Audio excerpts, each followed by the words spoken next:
नमस्कार मेरे शेर सैनियों। भवानी क्लासेस के इस डिजिटल प्लेटफॉर्म पर आपका हार्दिक स्वागत एवं अभिनंदन करता हूँ। आशा करता हूँ कि आपकी तैयारी बहुत अच्छे से चल रही होगी।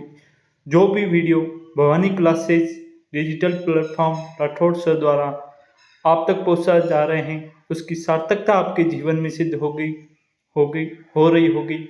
साथ ही परीक्षा उपयोगी सटीक जानकारी आप तक पहुँचाई जा रही है, वो आपके एग्ज़ाम की तैयारी को और मजबूत कर रही होगी। तो इसी सिलसिले में आगे बढ़ते हैं। हिंदी का अपना महत्वपूर्ण टॉपिक जो एकल शब्द हैं, उससे परीक्षा में जिसके अंतर्गत हिंदी पूछी जाती हैं, उसमें 2 से 3 क्वेश्चन आने की प्रबल संभावनाएं हर परीक्षा में बनती हैं। ये क्लास न केवल BSTC, PTT, SI, RS वगैरह जिस सब्जेक्ट के अंदर भी, जिस परीक्षा के अंदर भी हिंदी पूछी जाती है, उन सब के लिए महत्वपूर्ण होने वाली हैं। तो आइए क्लास की शुरुआत करते हैं। क्लास की शुरुआत करने से पहले एक अपना मोटिवेशन स्लोगन है कि अपने लक्ष्य की ओर बढ़ते रहो, चाहे कितनी भी बाधाएं क्यों ना आए। अपने लक्ष्य पर सतत रूप से मेहनत करते रहिए, अपनी तैयारी को और बेहतरीन करते रहिए। तो लगातार मेहनत करते रहना है, अपनी तैयारी को और निखारते रहना है। साथ ही जो भी हमारे द्वारा वीडियो अपलोड किया जाए उसको अच्छे से पढ़ के समझना है। और इसकी PDF आपको भवानी क्लास से टेलीग्राम चैनल पर या फिर 6367028344 मोबाइल नंबर पर आप व्हाट्सएप मैसेज कर दीजिए, वहाँ से आपको मिल जाएगी। ठीक है, तो फिर आगे बात करते हैं। आज का अपना टॉपिक है एकल शब्द, उसकी हम शुरुआत कर रहे हैं।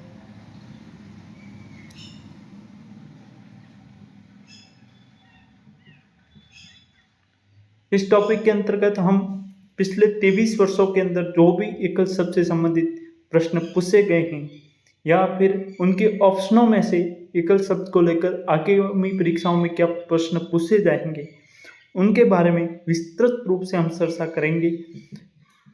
तो क्लास शुरुआत करने से पहले भवानी क्लास से राठौड़ सर के साथ हिंदी की बेहतरीन तैयारी करने के लिए आपको भवानी क्लास से राठौड़ सर नामक यूट्यूब चैनल को सब्सक्राइब करना है। साथ ही राजस्थान की कोई भी प्रतियोगी परीक्षा हो, उसके लिए बेहतरीन परीक्षा उपयोगी जानकारी और मोटिवेशन के लिए आपको भवानी क्लास से राठौड़ सर नामक यूट्यूब चैनल को लाइक, शेयर एंड सब्सक्राइब करना है। आइए हम क्लास की शुरुआत करते हैं। अच्छे से समझना है। PDF आपको भवानी क्लास से राठौड़ सर नामक टेलीग्राम चैनल पर मिल जाएगी। तो शुरुआत करते हैं अपने आज के टॉपिक की। तो पहला अपना शब्द है तरणी, तरणी और तरुणी। तीनों को अच्छे से समझना है। तरणी में यदि छोटी मात्रा है तो उसका मतलब होता है नाव या नौका। यदि बड़ी मात्रा है तो नाव या नौका होगा। छोटी मात्रा होगी तो उसका मतलब होगा सूर्य। जबकि तरुणी की बात आएगी, तरुणी का मतलब होता है युवती। याद रखना, तरुणी का मतलब युवती, तरणी सूर्य और तहरणी नाव और नौका होता है। क्लियर है मामला? इम्पोर्टेंट है, कई बार परीक्षा में पूछा गया है। फिर उसके बाद वेरी इंपॉर्टेंट, अनल। अनल का मतलब होता है आग या अग्नि, और जबकि अनिल का मतलब होता है हवा या वायु। ये भी कई बार परीक्षा में पूछा गया है, तो इसलिए वेरी इंपॉर्टेंट है। फिर बात करते हैं मरीची और मरीची, दोनों इंपॉर्टेंट है। मरीची और मरीची, तो वो है, एक मरीची का मतलब होता है रश्मि या जिसे किरण कहते हैं, और दूसरा मरीची का मतलब होता है रवि या सूर्य। क्लियर है मामला? फिर बात करें सलील और सलील। शिष्ट या फिर दूसरी सलील का मतलब होता है श्वेरी या नदी। क्लियर है? तो एक तो तरुणी वाला इंपॉर्टेंट है, अनल वाला इंपॉर्टेंट है, बाकी ये भी दोनों आपको याद रखने हैं। फिर बात करते हैं अम्ब यानी माता, अम्बु यानी जल। अम्बु माता होती है, अम्बु जल होता है। ठीक है। फिर प्रसाद, प्रसाद का मतलब होता है कृपा या योग, जबकि प्रसाद का मतलब होता है मैल या नील। इम्पोर्टेंट है प्रसाद और प्रसाद भी। फिर बात करते हैं सम, मोक्ष या शांति। सम की बात करें तो वो समान होता है। सम मोक्ष या शांति होती है, जबकि सम की बात करें तो सम्मान होता है। स्वर्ग की बात करें तो अध्याय होता है, और स्वर्ग की बात करें तो देवलोक होता है। ये भी थोड़ा इम्पोर्टेंट है, स्वर्ग और स्वर्ग। ठीक है, आइए आगे बढ़ते हैं। इसमें एक तो तरणी तरुणी वाला याद रखना है, एक अनल और अनिल वाला याद रखना है। कई बार परीक्षा में पूछा गए हैं अनल और अनिल। प्रसाद और प्रासाद भी कई बार परीक्षा में पूछा गए हैं। ये तीन तो आपको एज इट इज याद होने ही चाहिए। बाकी भी परीक्षा में पूछे गए हैं। इस क्लास के अंदर जो भी पॉइंट है वो या तो परीक्षा में पूछा गया है, या फिर उनके जो ऑप्शन है उससे क्वेश्चन आगामी परीक्षा में क्या क्या बन सकते हैं उनको आधारित पूर्ण रूप से सटीक जानकारी इस क्लास के अंदर दी जा रही है। अच्छे से समझना है। उसकी क्लास की पीडीएफ जो आपको भवानी क्लासेज के टेलीग्राम चैनल पर मिल जाएंगी। फिर उसके बाद एक बार उसको पीडीएफ लेके अच्छे से याद कर लेना है। ठीक बात। फिर आगे बात करते हैं अपने शब्द युग्म की, तो वो है बदन। एक होता है बदन का, आज तो बदन दर्द खूब कर रहा है। बदन दर्द मतलब शरीर। एक वदन का मतलब मुख की बात करें तो बदन यानी शरीर, वदन यानी मुख। ये भी परीक्षा में कई बार पूछा गया है। फिर बात करते हैं, एक होता है कृत, एक होता है कृत। तो कृत यानी क्या हुआ, कृत यानी खरीदा हुआ, ये भी इम्पोर्टेंट है। फिर स्रोत की बात करें तो झरना है, स्रोत की बात करें तो स्तुति है, ये भी इम्पोर्टेंट है। फिर बात करें अवदान और अवदान, अवधान और अवदान। अवधान का मतलब होता है ज्ञान या योग, जबकि अवदान का मतलब होता है प्रसन्नचित्त। इंदु, इंदु का मतलब होता है चंद्रमा, जबकि इंद्र का मतलब होता है सूर्यपति। ठीक है, तो यहाँ से आपको एक तो उनकी अर्थ पता चल जाएंगे, साथ ही किस शब्द का कौन सा पर्यायवाची है तो वो भी यहाँ से पता चल जाएगा। ठीक है, फिर बात करते हैं यम इन मृत्यु का देवता, यम यानी प्रहार। यम यानी मृत्यु का देवता, याम यानी प्रहार करना। ठीक है, वह भी इम्पोर्टेंट है। यम यानी मृत्यु का देवता, याम यानी प्रहार। इसमें एक तो बदन और वदन याद रखना है, कृत और कृत याद रखना है। फिर बात करते हैं अवदान और अवदान याद रखना है। क्लियर है। फिर आगे बात करते हैं हम अगले शब्द युग्म की बात करें, इति और इत्रि। इति यानी समाप्ति, इति सिद्धम यानी समाप्ति हो गई। फिर बात करें दूसरे इति का मतलब होता है दुख या विघ्न, तो इन दोनों को अच्छे से समझना है। फिर बात करते हैं एक होता है कुछ, एक होता है कूच। ठीक है, तो कुछ का मतलब होता है उरोध, धन, पयोदर, वक्षोज। तो ये सभी किसके हैं, कुछ के हैं। दूसरे कुछ का मतलब होता है प्रस्थान, याद रखना। ठीक है, कुछ में यदि छोटी मात्रा है तो इसका मतलब होता है उरोज, थन, पयोदर, वक्षोज।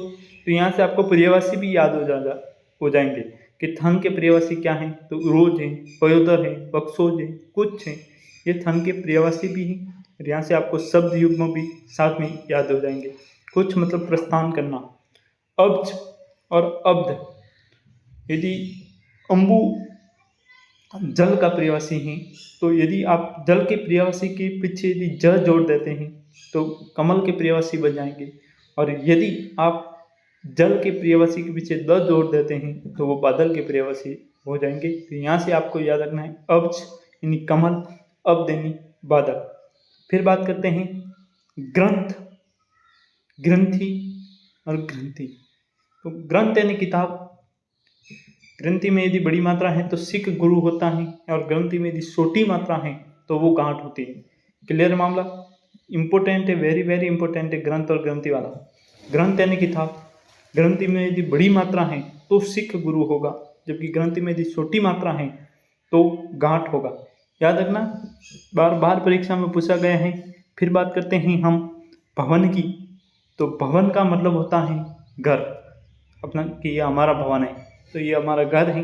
फिर भुवन की बात करें तो भुवन की मतलब होता है संसार। भवन यानी घर, भुवन यानी संसार, ये भी इम्पोर्टेंट है। फिर बात करते हैं कुलिस, कुलिस का मतलब होता है वज्र या हीरा। कलश का मतलब होता है गड़ा, कलुष का मतलब होता है पाप। कुलिस यानी वज्र या हीरा, कलश यानी घड़ा, क्लुस यानी पाप। वेरी इंपॉर्टेंट है, अच्छे से समझना है, 2-3 बार समझना है ताकि परीक्षा में इससे आया हुआ क्वेश्चन अपने गलत नहीं हो। यही शब्द हैं जो बार बार परीक्षा में रिपीट होते हैं, तो हम सभी का समावेश एक साथ इस वीडियो में लेकर आए हैं। आपको अच्छे से समझिए। फिर आगे बढ़ते हैं हम कि जलज, वही जल के पर्यायवाची के पीछे ज लगा दिया जाए तो कमल बन जाएगा, द लगा दिया जाए तो बादल बन जाएगा। तो ये भी एक बार देख लेना।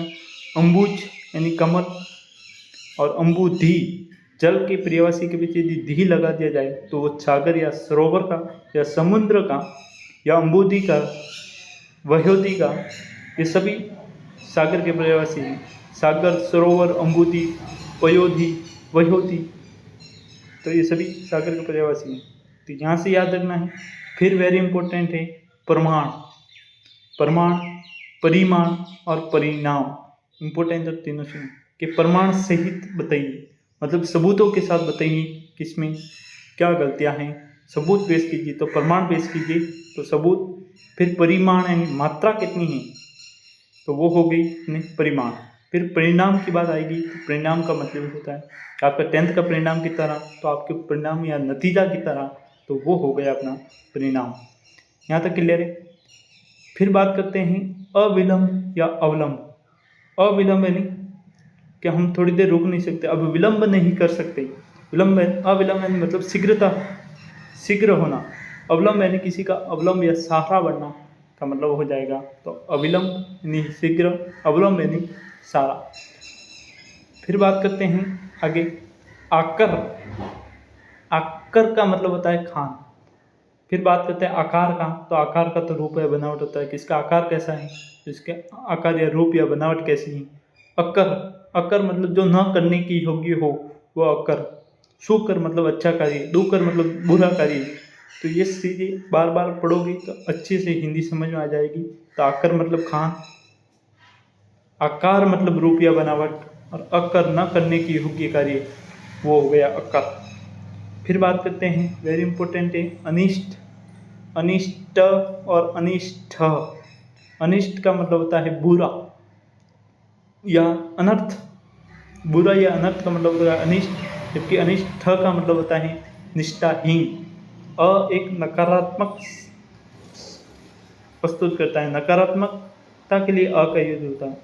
अनिष्ट निष्ठा से हीन, अकर न करने के योग्य, मतलब ये नकारात्मक सेंस देता है अ, जिसके शब्द के आगे जुड़कर। फिर लक्ष्य और एक होता है लक्ष्य। लक्ष्य का मतलब हो गया लाख, और लक्ष्य का मतलब हो गया कि आपका लक्ष्य क्या है, आपका ध्येय क्या है, उद्देश्य क्या है, तो वो हो गया अपना लक्ष्य। एक होता है गज, गज यानी हाथी, और एक अपने घर का वगैरह काम वगैरह चलता है तो वो मापने का जो पैमाना होता है उसको गज, एक माप का पैमाना भी होता है।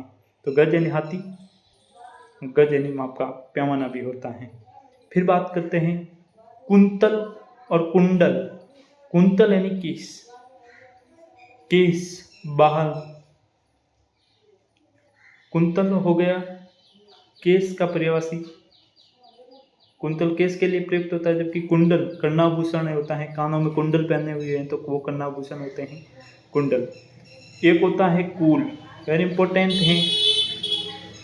कूल में यदि छोटी मात्रा है तो वो वंश या सब का मतलब होगा, जबकि कूल में यदि बड़ी मात्रा है तो किनारा होगा। इंपॉर्टेंट याद रखना, कूल में यदि छोटी मात्रा है तो वंश या सब है, जबकि कूल में बड़ी मात्रा है तो किनारा है।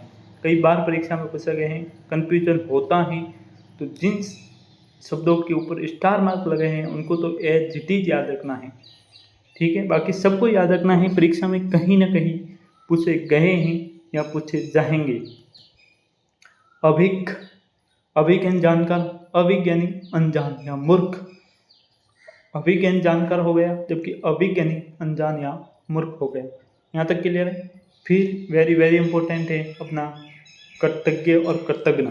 कर्तज्ञ जो उपकार माने, कृतज्ञ जो उपकार न माने। ये चीज आपको एकल शब्द आएंगे, यहाँ पे वाक्यांश के लिए सार्थक शब्द आएंगे तो वहाँ पे भी काम आ जाएगी कि कृतज्ञ क्या मतलब क्या होता है, जो व्यक्ति उपकार को माने वो कृतज्ञ है, जो उपकार को नहीं मानने वाला कृतज्ञ।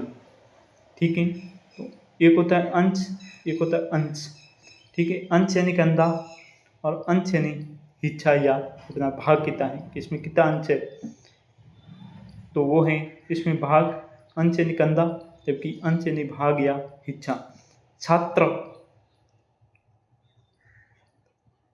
छात्र यानी विद्यार्थी, छात्र क्षत्रिय, तो ये भी याद रखना, छात्र और छात्र, क्षत्रिय और छात्र। ठीक है, ये भी क्लियर है, तो ये भी एक दो बार पढ़ना है आपको अच्छे से। फिर बात करते हैं आगे, ग्रह, ग्रह और ग्रह। ग्रह, ग्रह, ग्रह की बात करें तो ग्रह यानी नक्षत्र या तारा, ग्रह यानी ग्रह और ग्रह यानी घड़ियाल। ये तीनों इंपॉर्टेंट है। ग्रह यानी नक्षत्र या तारा, ग्रह यानी गहर, ग्रह यानी घड़ियाल। ठीक है, तुरंग यानी घोड़ा, तरंग यानी लहर, ये भी इंपॉर्टेंट है। तुरंग घोड़े का पर्यायवाची है, तरंग लहर, ये सभी किसका है, तो लहर के पर्यायवाची हैं। फिर बात करते हैं, छोटी सी रहे तो वो बहुत समय से या सदैव, क्योंकि इस चीज का मतलब होता है वस्त्र का खंड, इंपॉर्टेंट है।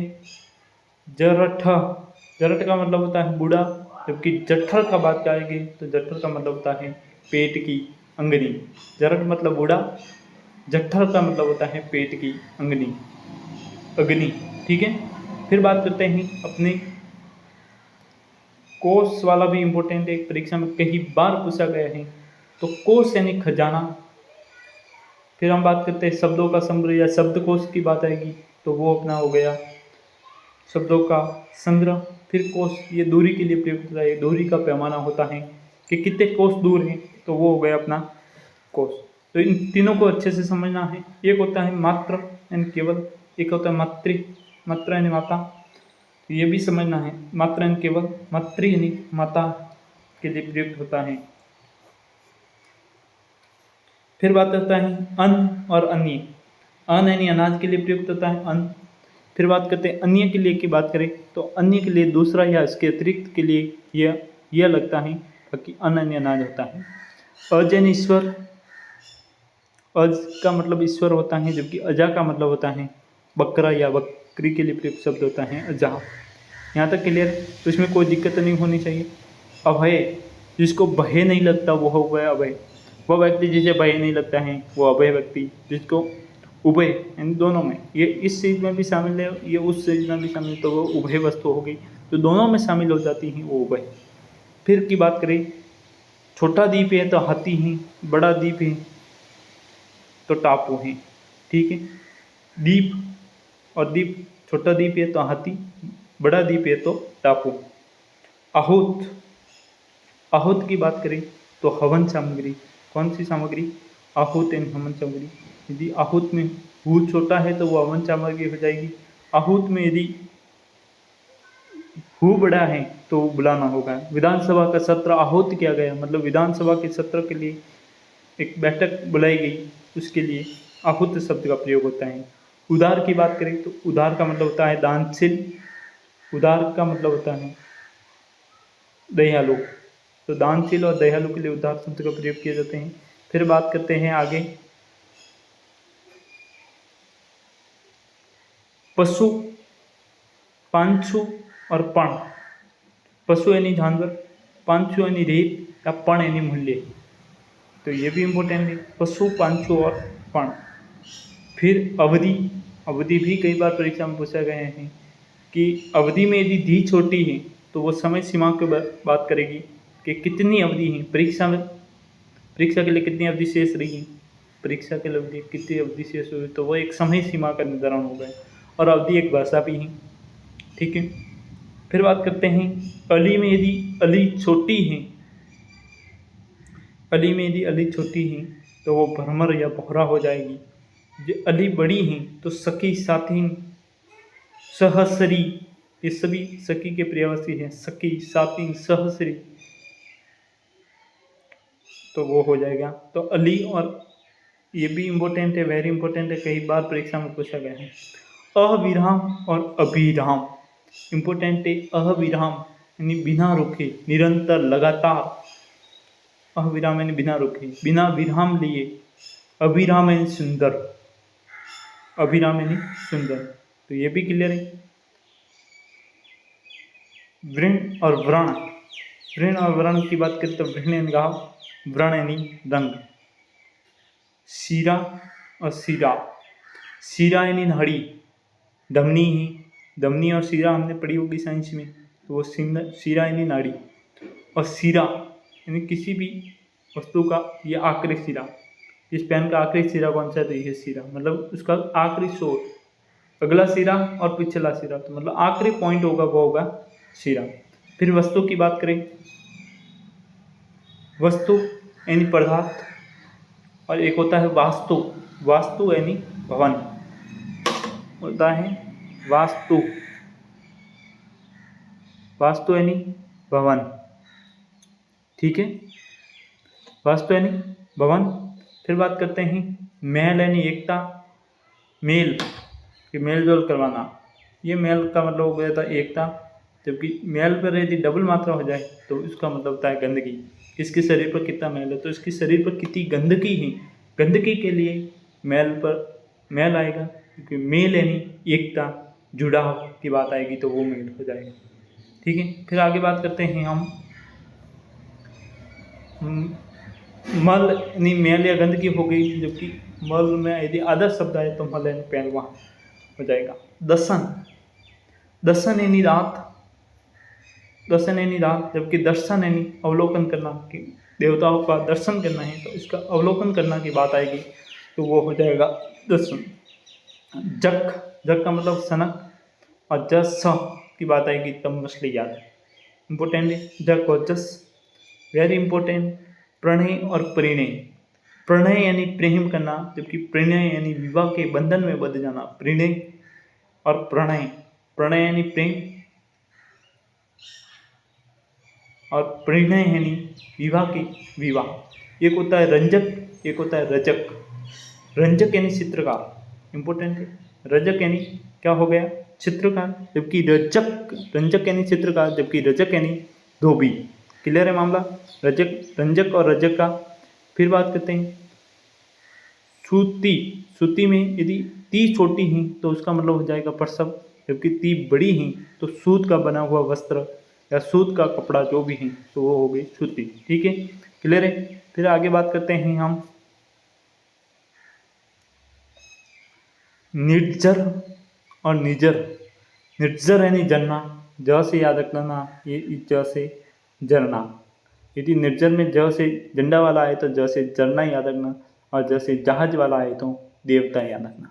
क्लियर मामला, कैसे याद रखना है, निर्जर में यदि ज से झंडा वाला दिखे तो ज से झंडे से याद रखना जरना, जबकि निर्जर में ज से जहाज वाला दिखे तो देवता याद रखना है।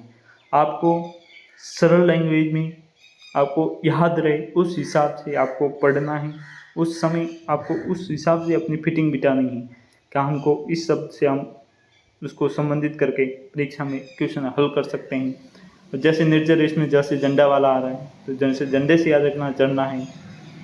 फिर बात करते हैं सुमन, सुमन का मतलब पुष्प होता है, जबकि सुवन का मतलब होता है, सुमन का मतलब पुष्प है, सुवन का मतलब पुत्र है, ठीक है। गत यानी बीता हुआ, गति यानी साल, कि गत वर्ष ही हुआ, मतलब पिछले साल ये हुआ था। गत वर्ष क्या होता है कि गत वर्ष उस स्कूल में 15 अगस्त का कार्यक्रम बड़ी धूमधाम से मनाया गया, मतलब पिछले साल वहाँ कार्यक्रम अच्छे रूप से मनाया गया था। गति या साल या स्पीड कहे तो वो गति होती है। फिर देव की बात करें तो देव, देवता, जबकि डबल मात्रा आ जाए तो भाग्य, देव देवता, और देव की बात करें तो भाग्य। इस तरह का मतलब होता है बहस करना, हेतुपूर्ण युक्ति, डिबेट करना, इस तरह का मतलब होता है सांस, तो ये भी इम्पोर्टेंट है। तर्क और तर्क। क्रम की बात करें, क्रम यानी कार्य, क्रम यानी सिलसिला, क्रम, कर्म, कर्म का मतलब होता है कार्य, क्योंकि क्रम का मतलब होता है सिलसिला, ठीक है। फिर बात करते हैं वर्ण, इसका वर्ण क्या गया, मतलब उसको सुना गया, ठीक है। फिर वारण का मतलब होता है इसको त्याग देना। वर्ण और वारण में कंफ्यूजन नहीं होना चाहिए, वर्ण यानी चुनना, वारण यानी त्यागना, मोर, मोर एक पक्षी विशेष का नाम है मोर। और मोहर की बात करें तो मुकुट। ठीक है, मोहर और मोर में कोई फर्क नहीं होना चाहिए। गण यानी समूह, गणी यानी गिनने की होगी, अगणीय जिसे नहीं गिना जा सके, नहीं गिना जा सके अगणीय, जिससे गिनने के योग्य वो गणीय। उदत यानी त्यार और उदत यानी अक्खड़, उदत यानी त्यार, उदत यानी अक्खड़। ठीक है, प्रहार यानी चोट करना, परिहार यानी समाधान और प्रतिहार यानी द्वारपाल। याद रखना, प्रहार यानी चोट करना, परिहार यानी समाधान करना और प्रतिहार यानी द्वारपाल। ठीक है, इम्पोर्टेंट है, वेरी इम्पोर्टेंट। आसन, आसन और आसन, आसन यानी निकट, जबकि आसन यानी बैठने का स्थान। इम्पोर्टेंट है, एज इट इज आपको समझना है। फिर बात करते हैं हम व्यंजन और व्यंजन और विजन, तीनों इम्पोर्टेंट है। व्यंजन यानी पंखा, व्यंजन, व्यंजन का मतलब होता है पकवान, व्यंजन मतलब पंखा, व्यंजन का मतलब होता है पकवान। ठीक है, फिर बात करते हैं विजन का मतलब क्या होता है। विजान, विजन का मतलब होता है एकांत। व्यंजन यानी पंखा, व्यंजन यानी पकवान, पकवान और विजन मतलब एकांत। अतल मतलब गहरा और अतुल मतलब बड़ा या काफ़ी। अतल मतलब जिसका कोई तल नजर नहीं आता हो वो अतल है, मतलब गहरा है। अतुल यानी बड़ा है, काफ़ी है। ठीक है, फिर मनोज की बात आएगी तो मनोज का मतलब कामदेव होता है और मनोज्ञ का मतलब होता है सुंदर। एक अमर पढ़ा था, अभिराम का मतलब भी सुंदर होता है। तो मनोज यानी कामदेव, मनोज्ञ यानी सुंदर, एक सुंदर का मतलब होता है अभिराम भी होता है। तो ये भी आपको याद रखना है, मनोज और मनोज्ञ। अज्ञ और अघ, अज्ञ यानी पाप, अज्ञ यानी सूर्य, तो इसमें भी कोई दिक्कत नहीं है। अज्ञ यानी पाप, अज्ञ यानी सूर्य। दारू में यदि रू की मात्रा छोटी है तो वो लकड़ी हो जाएगा, दारू में यदि रू की मात्रा बड़ी है तो शराब हो जाएगा। ठीक है, तो दारू में रू की मात्रा छोटी है तो लकड़ी, दारू में रू की मात्रा बड़ी है तो शराब हो जाएगा। आदि में यदि दी छोटी है तो आरंभ हो जाएगा। आदि अभ्यस्त हो जाना, आदत लग जाना, तो वो हो गया आदि। दी की मात्रा बड़ी है तो मतलब हो गया अभ्यस्त या आदत लगना किसी चीज़ की। आदि में यदि दी की मात्रा छोटी है तो आरंभ करना। सफल एंड चंचल और चपला यानी बिजली। इंपॉर्टेंट है चपला और सफल, परीक्षा में कई बार पूछे गए हैं। सफल यानी चंचल और चपला यानी बिजली। दिन में यदि छोटी दी है तो दिवस, और दिन में यदि छोटी बड़ी दी है तो वो गरीब हो जाएगा। दिन का मतलब छोटी दी है तो दिवस, और दिन का मतलब बड़ी दी है तो वो हो जाएगा गरीब। क्लियर है मामला। फिर आगे बात करते हैं हम छूत मतलब साथ या धागा, हम पढ़ चुके हैं। सूत एंड पुत्र, ये भी देख लेना। ठीक है, फिर इम्पोर्टेंट है परिच्छद और परिच्छेद, कई बार परीक्षा में पूछा गया है। परिच्छद, उसके चारों ओर का परिच्छद कितना है, आवरण कितना है। परिच्छेद यानी अनुभाग, किसी टॉपिक के कितने अनुभाग है, कितने परिच्छेद हैं, तो वो हो गए परिच्छेद का मतलब। सूर यानी देवता, सूर यानी वीर, और सूर में सू छोटा है तो देवता, सूर में सू बड़ा है तो सूर्य या अंधा की बात आ जाएगी। ठीक है, बलि में यदि ली बड़ी है तो बलवान या पहलवान हो जाएगा। बलि में यदि ली छोटी है तो भेंट या बलिदान हो जाएगा। आराम से समझना है, किस में ली छोटी होगी तब क्या होगा, बड़ी होगी तब क्या होगा। सूर में यदि सू छोटा होगा तब क्या होगा, बड़ी सूर क्या होगा तब क्या होगा। छ से सलगम वाला सूर आ जाए तो क्या होगा। तो इनको आराम से समझना है, ये भी कई बार परीक्षा में पूछे गए हैं। फिर के बाद निच्छल की बात करें तो छल रहित, और निच्छल नी सलगम आधा, फिर छ आधा, फिर वो हो जाएगा अड़िक। शोक का मतलब दुख हो जाएगा। शौक मतलब कि ये कार्य करना उसका शौक है, ये इनका छाव है, तो शौक मतलब ये उमंग है, शौक है उसके। नियत यानी निश्चित, नियत में यदि छोटी नी है तो निश्चित हो जाएगा, और यदि बड़ी नी है नियत में तो उसका मतलब हो जाएगा इरादा। हरण का मतलब चुराना, कि उसका हरण किया गया, उसको चुराया गया। हरिण का मतलब होता है मृग। ठीक है, तो ये भी क्लियर है। फिर आगे बात करते हैं हम रिक्त, रिक्त यानी खाली जगह के रिक्त स्थान की पूर्ति कीजिए, तो रिक्त यानी खाली। रिक्त तब आएगा तब खाली हो जाएगा। रिक्त थ की बात आए तो उत्तराधिकार के माध्यम से प्राप्त धन संपत्ति, मतलब कोई राजा मर गया, फिर उसका बेटा उत्तराधिकारी बन गया, तो राजा की जो संपत्ति थी वो उसके बेटे को मिली, मतलब कि जो उत्तराधिकारी को जो संपत्ति मिली उसको रिक्त कहेंगे। ठीक है, वृंत और वृद्ध। ठीक है, वृंत और वृंद की बात आएगी तो वृत्त है डंठल, वृंद के मतलब हो जाएगा समूह। ठीक है, फिर शोथ, शोथ का मतलब सूजन आएगा, शोध मतलब शुद्धि के संस्कार को शोध करना, और स्रोत मतलब सूजन। कोर यानी किनारा, एक और कोर पर डबल मात्रा आ जाएगी तो ग्रास आ जाएगा। द्रव यानी तरल, और द्रव्य यानी पदार्थ, ये भी इम्पोर्टेंट है। द्रव यानी तरल, द्रव्य यानी पदार्थ, कोर यानी किनारा, कोहर यानी ग्रास। ठीक है, स्रोत यानी धारा और स्रोत यानी कान, स्रोत यानी धारा, स्रोत यानी कान। ठीक है, स्रोत यानी धारा, स्रोत यानी कान। फिर आगे बात करते हैं हम, एज इट इज आपको समझना है। ठीक है, वसन यानी कपड़ा या वस्त्र, व्यसन यानी बुरी लत, गलत लत को क्या कहेंगे, बुरी लत को कहेंगे व्यसन। वसन यानी कपड़ा या वस्त्र के बारे में। पथ यानी मार्ग या रास्ता, जबकि पथ्य बीमार को दिया जाने वाला भोजन को क्या कहेंगे, पथ्य।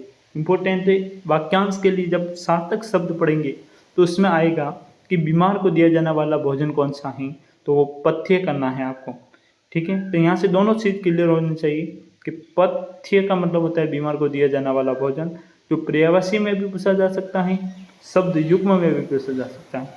रीत सही या चच्चा, और ऋतु का मतलब होता है मौसम या वर्ष का एक भाग, वर्ष का एक छोटा सा हिस्सा जो ऋतु कहलाती है। निर्माण यानी रचना, और जबकि निर्वाण करना यानी मोक्ष करना, वेरी इंपॉर्टेंट। निर्माण यानी रचना करना, जबकि निर्वाण यानी मोक्ष की प्राप्ति। आधि, आधि में यदि बड़ी मात्रा है तो उसका मतलब हो जाएगा भाग या दो टुकड़े, जबकि आधि में यदि छोटी मात्रा है तो मानसिक कष्ट।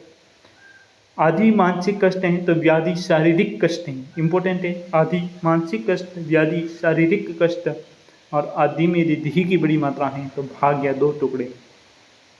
फिर शुद्धि की बात करें तो शुद्धि, शुद्धि में यदि धी छोटी है तो स्मरण हो जाएगा, शुद्धि में धी बड़ी है तो समझदार हो जाएगा। ठीक है, तो स्मरण और समझदार की बात आ जाएगी। फिर बात करते हैं आगे,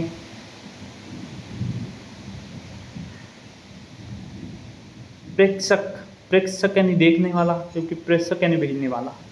प्रेक्षक यानी देखने वाला, प्रेषक यानी भेजने वाला। कटक यानी सोना, जबकि कंटक यानी कांटा, ये भी इम्पोर्टेंट है। फिर दूती, दूती, दूती यानी समक, जबकि दूती में ती बड़ी है तब हो जाएगा संदेश वाहिका। दूत में, दूत के ऊपर ती, संदेश वाहक के लिए दूत शब्द प्रयोग होता है, जबकि महिला है संदेशवाहिका है तो दूती शब्द प्रयोग जाएगा। पुरुष यानी कठोर, और रूस का मतलब कठोर होता है, जबकि पुरुष का मतलब व्यक्ति होता है, व्यक्ति होता है। ठीक है, तो निशा मृग, निशा मुख का मतलब होता है घोंसला, जबकि निशा मृग का मतलब होता है नाखून। यष्टि यानी लाठी, यष्टि यानी मोतियों की माला, इंपॉर्टेंट है। यष्टि की बात आएगी तब लाठी है, जबकि यष्टि की बात आएगी तब मोतियों की माला है। तो टी और थी में अंतर समझना है आपको। यदि टी आ जाए तो लाठी ठोकना है, जबकि थी आ जाए यष्टि में तो मोतियों की माला होता है। तो इसको अच्छे से समझना है आपको, ताकि परीक्षा के समय आपकी गलती न हो। बार बार यहाँ से परीक्षा में क्वेश्चन पूछे जाते हैं, बार बार बच्चों में कन्फ्यूजन होता है, आपको अच्छे से समझना है। कब छोटी मात्रा है तब क्या लिखना है, बड़ी मात्रा है तब क्या लिखना है।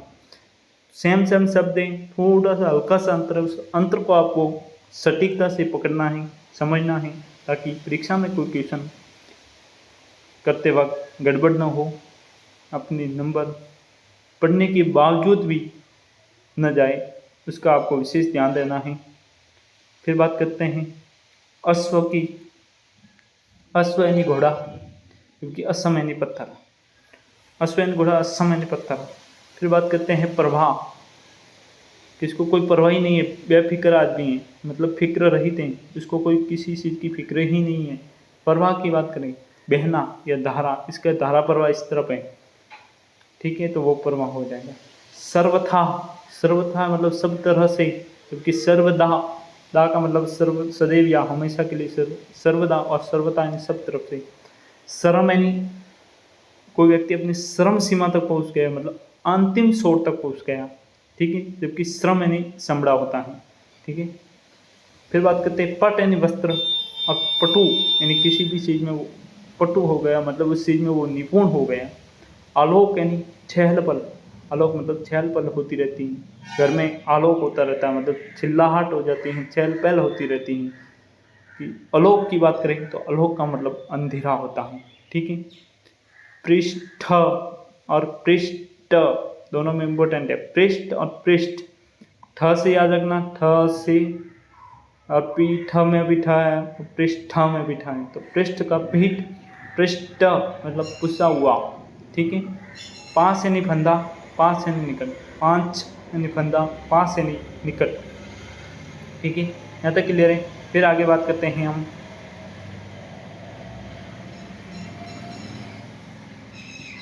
हर्ड यानी ब्राह्मणों की एक जाति होती है, नातुरांग बहुत से वाले, तो ये ब्राह्मणों की जाति होगी। गौण जो प्रधान नहीं हो, जो प्रधान नहीं हो वो हो गया गौण है।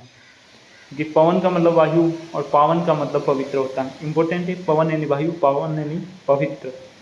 मंजरी, मंजरी का मतलब होता है कोपोल, और मंजीर का मतलब होता है नूपुर। निपुर शब्द शुद्धि में भी पूछा जाता है, याद रखना। नूपुर में नू बड़ा, पूर्व में पूछ होता, याद रखना, ठीक है। नूपुर में नू बड़ा पूछ छोटा होता है, शब्द सूची में कई बार पूछा गया है, तो यहाँ से एज इट इज आपको याद रखना है।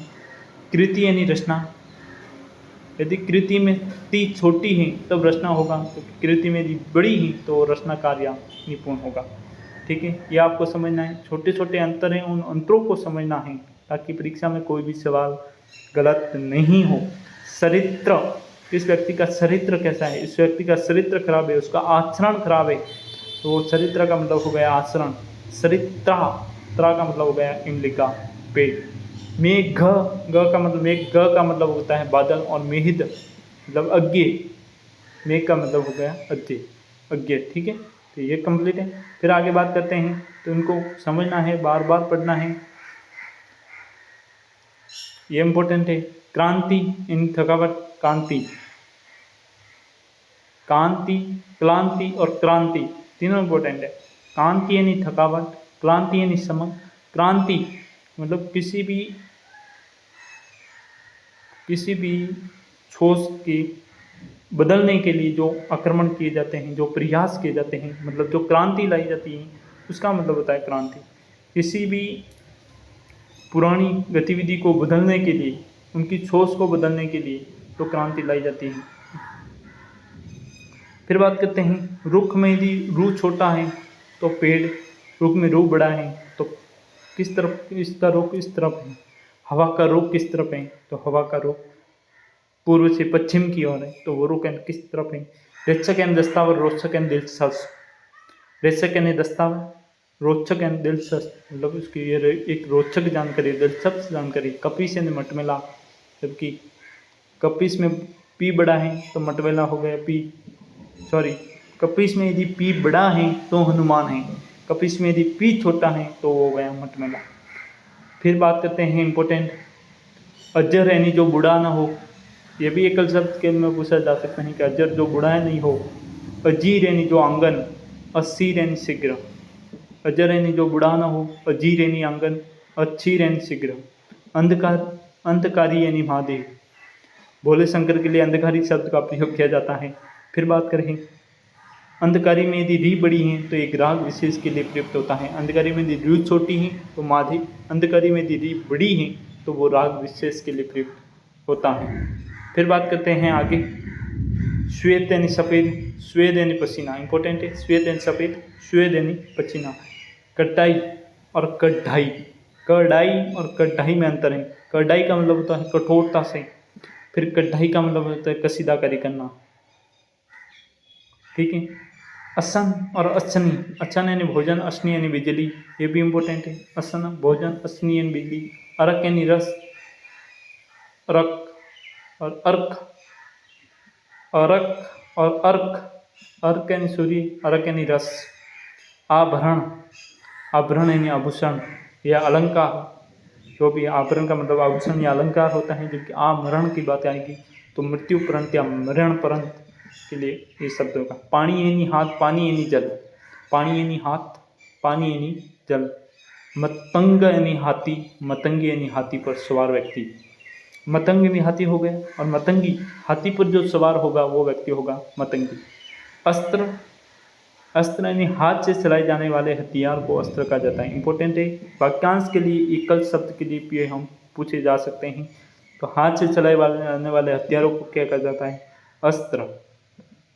हाथ से फेंके जाने वाले शस्त्र, हाथ से चलाए जाने वाले अस्त्र, हाथ से फेंके जाने वाले सहस्त्र, जबकि अस्त्र यानी छिपना होता है। ठीक है, फिर आगे बात करते हैं हम। अपनीत यानी निकला हुआ, उपनीत यानी पास लाया हुआ, अपनीत यानी निकला हुआ, अपनीत यानी उपनीत यानी पास लाया हुआ। ठीक है, चतुष्पद यानी चार पैरों वाला, और चतुष्पथ यानी सराया। इंपॉर्टेंट है, चतुष्पद यानी चार पैरों वाला, चतुष्पथ यानी सराया। फिर सूर्य यानी देवता, हमने कहा छोटी मात्रा है तो देवता है, बड़ी मात्रा है तो सूर्य या स्वर है। नीरा यानी, नीरा में यदि बड़ी मात्रा है तो निपट है, नीरा में यदि नीरा में यदि बड़ी मात्रा है तो पेय विशेष्ट के लिए प्रयुक्त होता है, जबकि नीरा में छोटी मात्रा है तो वो निपट है। इतर यानी अन्य, इत्र यानी सुगंधित द्रव, इतर यानी अन्य, इसके अलावा वो इतर होगा, जबकि इत्र सुगंधित द्रव के लिए प्रयुक्त होता है। विजय यानी जीत, विद्या यानी देवी, विजय यानी जीत के लिए प्रयुक्त होता है, जबकि विद्या किसके लिए प्रयुक्त होता है? तो देवी के लिए ये शब्द प्रयुक्त होता है। फिर बात करते हैं आगे। विपिन यानी जंगल, और विपन यानी कष्टकारी। विपिन यानी जंगल, जंगल के लिए प्रयुक्त होने वाला शब्द होता है विपिन, जबकि विपना यानी कष्टकारी के लिए ये शब्द प्रयुक्त होता है। नीर यानी पानी, और नीड यानी घोंसला। नीर यानी पानी, जबकि नीड यानी घोंसला, नीड यानी घोंसला, नीर यानी पानी। फिर बात करते हैं विपन यानी बाजार, और विपणी, विपणी यानी दुकान। विपण यानी बाजार हो जाएगा, जबकि विपणी का मतलब हो जाएगा दुकान। फिर बात करते हैं सुरभि यानी गंध, यदि सुरभि में भी छोटी है तो गंध हो जाएगा, सुरभि में भी बड़ी है तो गाय हो जाएगा, और सौर भी आ जाए तो बहस करना है।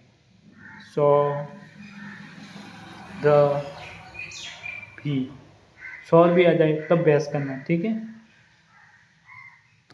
सौर भी आए तब बहस करना है। फिर बात कर वत्स, वत्स यानी बड़ा, बछड़ा, और वत्सर यानी वृक्ष हो जाएगा। करोड़ यानी 16, करोड़ यानी गोद लेना, करोड़ यानी करोड़, 16, 1 करोड़ में कितने होते हैं? 16। करोड़ यानी गोद लेना। ठीक है, फिर आगे बात करते हैं हम विद्या, विद्या और विद्या, विद्या और विद्या। विद्या यानी ज्ञान, विद्या यानी ढंग। अभिज्ञ यानी जानकर, अभिज्ञ यानी अज्ञानी या मूर्ख, ये भी आगे पढ़ चुके हैं तो इम्पोर्टेंट। वरण यानी त्यागना, वारण यानी चुना, ये भी आगे पढ़ा। सती में दी, सती यानी हानि, और सिति यानी पृथ्वी। इंपॉर्टेंट है, सती यानी हानि होना, सिति यानी पृथ्वी। दीवा यानी दीपक, और दीवा यानी रात्रि। दीवा में यदि दीप बड़ी है तो दीपक हो जाएगा, और दीवा में यदि दी छोटी है तो वो हो जाएगा रात्रि। फिर बात करते हैं प्रथा और प्रथा। प्रथा यानी कौन सी? प्रथा यानी रीति, जाति प्रथा यानी वो पुरानी रीति रिवाजों के मुताबिक चल रही थी। प्रथा, प्रथा, रीति, और प्रथा की बात आएगी तो पंक्ति आ जाएगी। ठीक है, फिर बात करते हैं आगे। अजर यानी देवता, अजीर यानी अंगन। ठीक है, अजर यानी देवता, अजीर यानी अंगन। शुचि यानी पवित्र, शशि यानी इंद्राणी, और सूची बनाना यानी नामावली बनाना, ये भी इंपॉर्टेंट है। फिर बात करते हैं अपत्य। अपत्य यानी संतान, जबकि अपथ्य, अपत्य यानी संतान, जबकि अपथ्य, पथ्य का मतलब पड़ा जो बीमार व्यक्ति के लिए जो भोजन होता है वो पथ्य होता है। पहले पढ़ा था पथ्य, कि जो बीमार व्यक्ति के लिए उपयुक्त भोजन होता है उसको पथ्य कहा जाता है, जबकि अपथ्य जो बीमार व्यक्ति के लिए उपयुक्त न हो जाएगा अपथ्य। कृतिका एक नक्षत्र होता है, कृतिका भयंकर होता है। कृतिका कृतिका में अंतर समझ में आ गया। अक्षर, अक्षर का मतलब होता है स्थावर, और शीर का मतलब होता है अस्थायी। अक्षर और अक्षर में इंपॉर्टेंट है। पायस यानी खीर, पाहिसा यानी पड़ोसी, पायस यानी खीर, पाहिसा यानी पड़ोसी, याद रखना है। फिर बात करते हैं कोड़ी की 20 का समूह होता है वो 1 कोड़ी के बराबर होता है, ठीक है। जबकि कोड़ी में बड़ी मात्रा है जाए तो वो एक समुद्री जीव के लिए, समुद्री जीव का खोल होता है, उसको लिए प्रयुक्त होता है। फिर बात करते हैं उमक में यदि छोटी मात्रा है, बड़ी मात्रा है, उमक यानी वेग, उभक यानी कहारी या रीस, कहारी रीस उभक और उमक की बात आ जाएगी तब वेग आ जाएगा। फिर बात करते हैं आगे कि समा यानी मापी और समा यानी पृथ्वी, ये भी इम्पोर्टेंट है। फिर बात करते हैं प्रभाल और प्रभार, प्रभाल यानी मूंगा, मूंगा और प्रभार यानी वस्त्र, ठीक है। फिर बात करते हैं शरण और सारण, सारण एक बाहर जाति विशेष है के लिए प्रयुक्त होता है, जबकि शरण की बात करें कि था शरण तो पानी पूर्ति पैर के लिए प्रयुक्त होने वाले शब्दों को शरण कहा जाता है। फिर बात करते हैं कूट, कूट यानी घर, कूट में यदि छोटी मात्रा है तो वो घर हो जाएगा, जबकि बड़ी मात्रा है तो वो पहाड़ की छुट्टी हो जाएगी। तो इनको बार बार पढ़ना है ताकि आपको एज इट इज समझ में आ सके किसमें क्या हो रहा है, किसमें छोटी मात्रा का क्या अर्थ निकलता है, बड़ी मात्रा आने पर क्या अर्थ निकलता है। तो ये बार बार आपको रिवीजन करने पर ही पता चलेगा, ठीक है। कटिबंध, कटिबद्ध और कटिबंध याद रखना, कटिबद्ध यानी तिहार होना, कटिबंध यानी कमरबंद होता है, ठीक है। अग्र यानी आगे, अग्र यानी धूपबत्ती या अगरबत्ती कहे जिसे, उसके लिए प्रयुक्त होता है। अग्र यानी आगे, अगर धूपबत्ती या अगरबत्ती के लिए प्रयुक्त होता है। फिर बात करते हैं आगे, फिर आगे बात करते हैं अज्ञ और आज्ञा, अज्ञ यानी आज, आज्ञा यानी प्रथम। फिर बात करते हैं भारती और भारतीय, भारती माँ शारदे या माँ सरस्वती के लिए प्रयुक्त होता है। हम कहते हैं कि माँ भारती के चरणों में नमन, माँ भारती के चरणों में पुष्प सर्जित करते हुए, तो वो भारती किसके लिए शब्द होता है, तो सरस्वती के लिए। भारती की बात करें तो भारतवासी जो होते हैं वो भारतीय कहलाते हैं। अस्थि हड्डी के लिए प्रयुक्त शब्द है, जबकि अस्थि यानी विद्यमानता है, मतलब उपलब्धता है कि ये चीज़ यहाँ है, तो वह अस्थि के लिए प्रयुक्त होता है संस्कृत में, जबकि अस्थि की बात आए तो हड्डी के लिए होता है। कांता सुंदर स्त्री के लिए कांता, और जबकि कांतार की बात आए तो जंगल के लिए प्रयुक्त होता है। इम्पोर्टेंट है, कई बार परीक्षा में पूछा गया है। कांस यानी लंबी घास, और कांच की बात आएगी तो खांसी हो जाएगी। तम यानी अंधकार, तमा यानी रात्रि, ये भी इम्पोर्टेंट है, तम यानी अंधकार, तमा यानी रात्रि।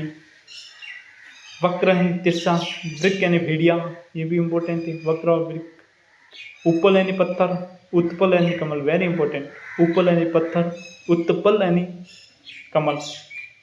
फिर आगे बात करते हैं हम कि रथ, रथ यानी किसी चीज में लीन हो जाना, डूब जाना, वो हो गया रथ। और रति की बात करें तो रति यानी प्रेम के लिए प्रयुक्त होता है। फिर बात करते हैं उर यानी हृदय, जबकि उरु यानी जांग, उर यानी हृदय, उरु यानी जांग, वेरी इंपॉर्टेंट है। उर यानी हृदय, उरु यानी जांग। निशाकर, निशाकर चंद्रमा के लिए प्रयुक्त होता है, जबकि निशाचर मतलब रात को छलने वाला, वो हो गया राक्षस, ठीक है। तो निशाकर और निशाचर भी इम्पोर्टेंट है। इंदिरा और इंद्रा, इंदिरा और इंद्रा, इंदिरा, इंदिरा और इंद्रा में क्या फर्क है, तो इंदिरा का मतलब होता है लक्ष्मी, जबकि इंद्रा की बात आएगी तो इंद्र की पत्नी या शक्ति। पूर यानी नगर, पूर में यदि छोटा पू है तो नगर हो जाएगा, बड़ा पू है तो बाढ़ हो जाएगी। मदिरा, अश्वशाला के लिए प्रयुक्त होता है मदिरा, मंदिरा, और मदिरा की बात आएगी तो शराब। मंदिरा अश्वशाला के लिए प्रयुक्त, और मदिरा की बात आएगी तो शराब हो जाएगा। फिर बात करते हैं आगे अर्थी, अर्थी का मतलब स्वर्ग, तो इस अर्थी का मतलब होता है याचक, मतलब कोई भी हिंदी अनुवाद करने वाला, पुस्तक का विमोचन करने वाला। मेघ बादल, मेदेनी यज्ञ, क्लियर है, मेघ बादल, मेदेनी यज्ञ। अगम जहाँ पहुँचा ना जा सके, और आगम यानी शास्त्र, शास्त्र जो हाथ से फेंक कर चलाए जाते हो, सॉरी वो शस्त्र होता है, याद रखना। शास्त्र यानी आगम, शस्त्र यानी हाथ से फेंक कर चलाए जाने वाले, अस्त्र यानी हाथ में पकड़ कर चलाए जाने वाले, इंपॉर्टेंट है। रुख, रुख में यदि रू छोटा है तो तरफ हो जाएगा, रुख में रू बड़ा है तो पेड़ हो जाएगा। गण यानी समूह, और गणीय की जो गिनने की होगी ये भी आपको पढ़ा दिए हैं। नीरज यानी कमल, निरूज यानी रोग से रहित, इंपॉर्टेंट है। नीरज यानी कमल, निरूज यानी रोग से रहित। जिसमें किसी भी प्रकार का रोग नहीं है वो निरोध हो जाएगा। क्लियर है। फिर आगे बात करते हैं हम, ये क्लियर। फिर आगे बात करते हैं हम अपने कर, करी, कीर और कारा, चारों अच्छे से समझना है। कर यानी हाथ, करी यानी हाथी, कीर यानी तोता, कारा यानी बंदी। ठीक है। प्रदीप और प्रतीप, प्रतीप यानी उल्टा, प्रतीप यानी उल्टा, जबकि प्रदीप यानी दीपक। ठीक है। रंजक और रजक पढ़ा दिए हमने। सुधा यानी अमृत, सुधा यानी भूख प्यास, ये भी आगे पढ़ाया। ठीक है। वसुदेव इंपॉर्टेंट है, एक होता है वसुदेव, एक होता है वासुदेव। वासुदेव कृष्ण है, जबकि वसुदेव कृष्ण के पिता के लिए प्रयुक्त शब्द क्या है? वसुदेव। क्योंकि वासुदेव कृष्ण के लिए प्रयुक्त शब्द है, इंपॉर्टेंट है, कंफ्यूजन होता है वसुदेव और वासुदेव में। तो वासुदेव कृष्ण है, जबकि वसुदेव कृष्ण के पिता है। छाली यानी चावल, यदि चाली में ली बड़ी है तो वो काला जीरा के लिए प्रयुक्त शब्द होता है। फिर बात करते हैं आगे, किंकिनी, कर्तनी या किंकिर की बात करें तो कोयल इंपॉर्टेंट है। किंकिनी और किंकिर। परीक्षा, परीक्षा खाई के लिए प्रयुक्त होता है, क्योंकि परीक्षा इम्तिहान या रिजल्ट जो भी परीक्षा होती है उसके लिए प्रयुक्त होता है। परावत यानी अदला बदली करना, परावत करना, क्योंकि परावृत यानी लौटा हुआ, वापस लौट जाना या लौटा हुआ। परी यानी आसपास या चारों ओर, पर्यावरण, पर्यावरण। फिर परी की बात करें तो इस परी का मतलब होता है अप्सरा। परी में री छोटी है तो चारों ओर हो जाएगा, जबकि परी में री बड़ी है तो अप्सरा हो जाएगी। छांस की बात करें, नीलकंठ पक्षी छांस खेती। ठीक है। पास यानी फंदा या पास यानी निकट, पांच यानी फंदा, पास यानी निकट। त्वाष्टि यानी दुर्गा, त्रिवाष्टि यानी सूर्य पत्नी, त्वाष्टि त्रिवाष्टि। मणि यानी रत्न और मणि यानी सर्प। यदि मणि में अणी छोटी है तो रत्न हो जाएगा, जबकि मणि में इतनी बड़ी है तो सर्प हो जाएगा। ठीक है। फिर आगे बात करते हैं, अब हम सुपर फास्ट रिवीजन करेंगे। आधे आपको आगे पढ़ाए हुए हैं, आगे बाकी जो भी अलग होगा उसको थोड़ा समझा देंगे। वृण यानी रंग, जाति या अक्षर, जबकि व्रण यानी घाव, ये भी आगे पढ़ाया हुआ है। अग यानी सूर्य, पहाड़, अज्ञ यानी पाप, ये भी आगे पढ़ाया हुआ है। ठीक है। साम एक वेद, सामवेद, अर्थवेद, ऋग्वेद, तो ये एक वेदों का प्रकार है, जबकि साम यानी संध्या के लिए प्रयुक्त होने वाला शब्द है। क्लियर है मामला। फिर आगे बात करते हैं हम, अपत्य, अपत्य पढ़ा दिया हमने, कोई दिक्कत नहीं है। अजर और आंगन पढ़ा दिया। अपत्य यानी संतान, अपत्य यानी परहेज योग्य भोजन, जो बीमार व्यक्ति को नहीं खिलाना है वो भोजन। अजर यानी देवता या जो बूढ़ा न हो जाए। अजीर यानी आंगन। ऋत यानी सत्य, ऋतु, शरद आदि ऋतु इनके लिए प्रयुक्त होता है, तो ये भी पढ़ाया हुआ है। खर और खरा देख लेना। खर यानी गधा, खरा यानी विशुद्ध, इंपॉर्टेंट है, ये नहीं पढ़ाए हुए आगे, तो खर और खरा देख लेना। देव यानी देवता, देवता यानी भाग्य, ये पढ़ाए हुए, कोई दिक्कत नहीं है। पत्य यानी रास्ता, पत्य यानी रोगी के लिए खाने योग्य भोजन पत्य होता है। अपत्य रोगी के परहेज योग्य भोजन अपत्य होता है। तो इसमें नया कौन सा है? खर और खरा देखना है। ठीक है। बाकी सब पढ़ाए हुए आगे। फिर सुपरफास्ट डिवीजन में पुरुष, पुरुष पढ़ा दिए, पुरुष यानी कठोर, पुरुष यानी आदमी पढ़ा दिया। अश्व यानी घोड़ा, असम यानी पत्र पढ़ा दिया। सर्वदा यानी हमेशा, सर्वथा यानी सब तरह से, ये भी पढ़ा दिया। अनल यानी आग, अनिल यानी हवा, ये भी आपको पढ़ा दिया। फिर बात करते हैं प्रणीत और परिणीत, तो ये थोड़ा देख लेना। प्रणीत यानी रचित, परिणीत यानी विवाहित। तरणी और तरणा दिए, सबसे पहले ही पढ़ाया है। ठीक है। तो फिर बात करते हैं आगे, अभय, निडर या बगर भय के, उभय यानी दोनों, ये भी पढ़ा दिए। बन यानी भगिन, भगिनी, वहन यानी भार ढोना, बन यानी भगिनी, वहन यानी भार ढोना, इंपॉर्टेंट है, देख लेना एक बार, बन और भगिनी। ब्याज यानी सूद, ब्याज यानी बहाना, ये भी पढ़ा दिया आगे, कोई दिक्कत नहीं है। जो नए हैं उन पर ज़्यादा जोर देंगे, बाकी आगे हमने क्लियर स्पष्ट रूप से आपको समझा रखे हैं। फिर आगे बात करते हैं हम, अंश यानी भाग का हिस्सा, अंशु यानी किरण, ये भी पढ़ाए हुए हैं, अंशु देख लेना।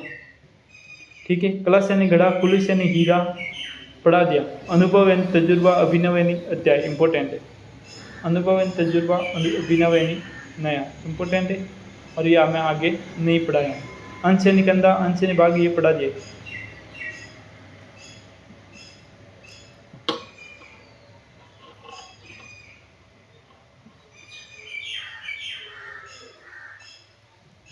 ठीक है, ये पढ़ा दिया। फिर बात करते हैं हम आगे, अंश यानी कंधा, अंश यानी भाग पढ़ा दिया। फिर बात करते हैं हम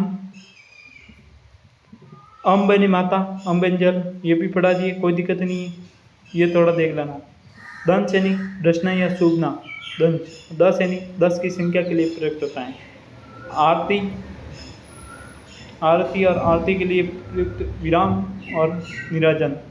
अली आली ये पढ़ा दिया, कोई दिक्कत नहीं आनी चाहिए। उपयोग और उपभोग में कोई दिक्कत नहीं आनी चाहिए। उदत्त उदत्त ये सब पढ़ा दिए, ठीक है। उपयोग यानी व्यवहार में लाना, उपभोग यानी भोगन भोगना, उदंड यानी उदत्त यानी तियाग। तो ये सब चीज़ें आगे अभी अभी जस्ट आगे पढ़ा के आए हैं, ठीक है। फिर अवलंब यानी सारा, अविलंब यानी तुरंत या बिना देर किए शीघ्र, ये भी पढ़ा दिए। आदि यानी प्रारंभ, आदि यानी अभ्यस्त, ये भी पढ़ा दिया। निर्देश और निर्देशक, ये इम्पोर्टेंट है, देख लेना। निर्देश यानी आज्ञा देना और निर्देशक निर्देश देने वाला जो हो गया वो हो गया निर्देशक, जबकि निर्देश यानी आज्ञा। पावन यानी पवित्र, प्लावन यानी प्रलयकारी बाढ़, ये भी इम्पोर्टेंट है। पावन यानी पवित्र, पावन पढ़ा दिया, जबकि प्लावन याद याद रखना है, प्रलयकारी बाढ़ को क्या कहेंगे। सकल यानी समस्त, सकल यानी टुकड़ा और सकल यानी आकृति या सूरत। सकल यानी समस्त, सकल यानी टुकड़ा और सकल यानी आकृति या सूरत। तो ये भी तीनों इम्पोर्टेंट है, ठीक है। क्लियर मामला। फिर आगे बात करते हैं हम कि अभिग अनभिग में कोई कन्फ्यूजन नहीं होने से ये पढ़ा चुके हैं। सर्व, और इस सर्व का मतलब होता है शिव या विष्णु, ये देख लेना। दाई, दाई यानी देने वाला या दाता, जबकि दाई यानी प्रसव सहायिका, इम्पोर्टेंट है। दाई यानी देने वाला या दाता, दाई यानी प्रसव सहायिका के लिए प्रयुक्त शब्द होता है। फिर अगम, जहाँ जाना संभव न हो, आगम, आगमन या पुराना, ये भी इम्पोर्टेंट है। अगम यानी जहाँ जाना संभव नहीं, आगम यानी आगमन या पुराना। निर्माण यानी रचना करना, निर्वाण यानी मोक्ष करना, ये भी पढ़ा दिए। शरम यानी अंतिम, इस शरम का मतलब खाल या सम्राट लिख सकते हैं। पुष्कल बहुत, और पुष्कर एक सरोवर या एक तीर्थ स्थल है, ये भी देखना है। पुष्कल यानी बहुत, पुष्कर यानी सरोवर या एक तीर्थ स्थल के लिए प्रयुक्त शब्द क्या है, तो ये है। फिर आगे बात करते हैं, ये हमने पढ़ा दिया। षष्ठी यानी सठ और षष्ठी यानी 60 वर्ष, ये भी पढ़ा दिया। भवन भुवन पढ़ा दिए, भवन यानी मकान, भुवन यानी संसार। कुल यानी वंश से समस्त, बड़ा कुल है तो किनारा। लक्ष्य उद्देश्य, लक्ष्य यानी उद्देश्य या दहे, या फिर लक्ष्य की बात करें तो लाख संख्या के लिए प्रयुक्त होता है। फिर बात करते हैं अपेक्षा, उपेक्षा पढ़ा दिए, इम्पोर्टेंट है तो भी एक बार देख लेना। अपेक्षा यानी आवश्यकता, उपेक्षा यानी निरादर करना। हाल यानी दस्ता, हाला यानी शराब, ठीक है। और पे डबल मात्रा आ जाए तो तथा, एक मात्रा आ जाए तो तरफ। ग्रह और गृह की बात करें तो नक्षत्र और घर पढ़ा दी। लगन यानी उत्साह, लग्न, लग्न पत्रिका यानी निश्चित समय के लिए प्रयुक्त होने वाला शब्द है लग्न, और लगन की बात करें तो उत्साह। अजर जो बुढ़ा ना हो सके, अजर जो कभी मरे नहीं, वो अजर। यहाँ तक क्लियर मामला। ये सभी पढ़ाए हुए हैं, आपको केवल सुपरफास्ट देखना है।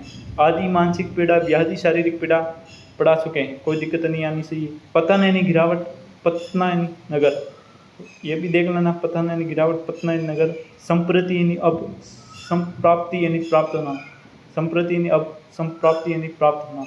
गण यानी समूह, गणी यानी गणना करने के योग्य, ठीक है। गण यानी समूह, गणी यानी गणना करने के योग्य। क्लियर मामला। फिर आगे बात करते हैं हम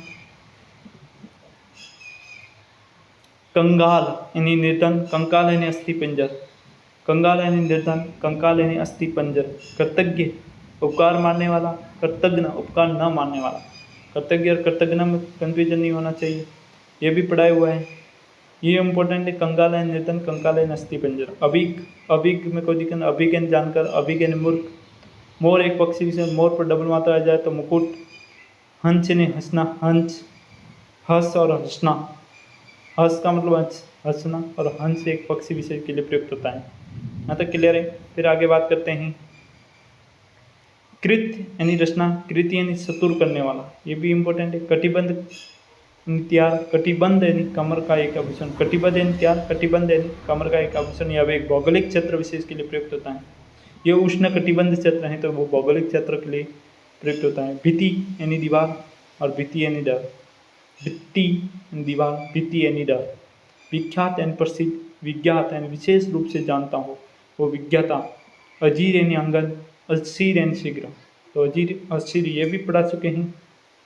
तो जैसे बीती बीती है और कृत कृति ये सभी देखने हैं आपको। फिर बात करते हैं सती सीती पढ़ा दिया, कोई दिक्कत नहीं आनी चाहिए। अक्षी यानी आँख, अक्षी यानी आँख वाली, इम्पोर्टेंट है। अक्षी यानी आँख, सी बड़ी है तब आँख वाली हो जाए, अक्षी में यदि छी छोटी है तो आँख हो जाएगा। विज्ञात विशेष रूप जब वे पढ़ दिया वे भी। प्रसाद, प्रसाद कृपा नैवेद्य महल के लिए प्रयुक्त, ये भी पढ़ा है। शुक्ल एंड श्वेत, शुल्क एंड फीस, इंपॉर्टेंट है। शुक्ल एंड श्वेत यानी शुल्क यानी फीस। फिर बात करते हैं आगे अजय, जिसे जिता न जा सके। सार्थक शब्द में वाक्यांश के लिए एकल शब्द प्रयुक्त होते हैं, उसमें भी पूछा जा सकता है कि अजय जिसे जिता न जा सके। अजय या बकरी, परिणाम यानी नतीजा, परिमाण यानी मात्रा, ये भी आपने पढ़ा दिया। फिर पानी यानी हाथ, पानी यानी जल, ये भी पढ़ा दिया। निर्धन यानी मृत्यु, निर्धन यानी गरीब, निधन यानी मृत्यु और निर्धन यानी गरीब। अविराम, अविराम ये भी आपने पढ़ा दिया। फिर बात करते हैं अविराम यानी सुंदर, अविराम यानी निरंतर या लगातार। प्रणय यानी विवाह, प्रणय यानी प्रेम, ये भी आपको पढ़ा दिए, ये भी हमने पढ़ा दिए। फिर अनिष्ट यानी कष्ट या बुरा या निष्ठाहीन, अनिष्ट।